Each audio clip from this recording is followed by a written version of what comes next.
Vous avez pris l'autoroute cet été, vous avez sans doute aperçu ces panneaux pour le moins surprenants. Plus insolite encore, ces curieuses ruées dans les jardins publics très relayées sur les réseaux sociaux. À l'origine de tout cela, c'est Pokémon Go, un jeu de réalité augmentée pour chasser des Pokémon à l'aide de son smartphone qui agace déjà certains élus français. Un jeu qui normalement doit être ludique et amuser les jeunes, les adolescents, les familles, pose un certain nombre de problèmes et laisse notamment les maires face à un vide totalement juridique. Un vide juridique qui a forcé le maire de Bressolles, une petite commune dans l'Ain, à prendre un arrêté municipal pour interdire les Pokémon dans sa ville.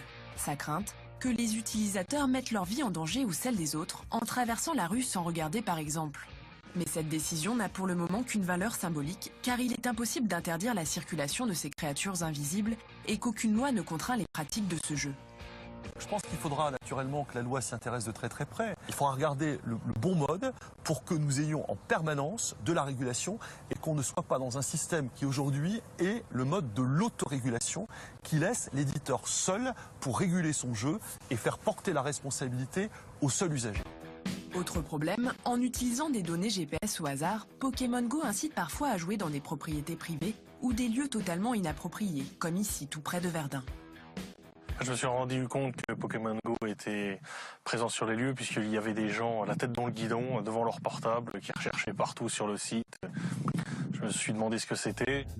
La raison de cet engouement, une arène Pokémon où s'affrontent les joueurs, placée pile à l'endroit de l'ossuaire de Douaumont. Donc en fait, les gens venaient faire une bataille de Pokémon. Alors faire une bataille sur un lieu de bataille où des milliers, des centaines de milliers de soldats sont tombés et reposent encore aujourd'hui sur ces lieux, c'est pas quelque chose de très bien. Pour signaler des lieux problématiques, le jeu propose un formulaire. En 24 heures, le directeur a obtenu gain de cause puisque le site a été exclu de l'application, une première dans l'histoire du jeu en France. Reste un dernier problème de taille, celui des données personnelles captées pendant l'utilisation. D'après les conditions d'utilisation du service Pokémon Go, la société Niantic peut conserver ces données au-delà de la clôture du compte par le dresseur pour une durée qui est dite commercialement acceptable. On comprend d'après ces termes qu'on laisse la société Niantic utiliser nos données personnelles ad vitam aeternam. Les informations biographiques, la géolocalisation et même les navigations sur Internet peuvent ainsi être commercialisées. Pour éviter le vol de données, il faut donc rattacher le compte d'utilisateur à une adresse mail spécialement créée pour l'occasion.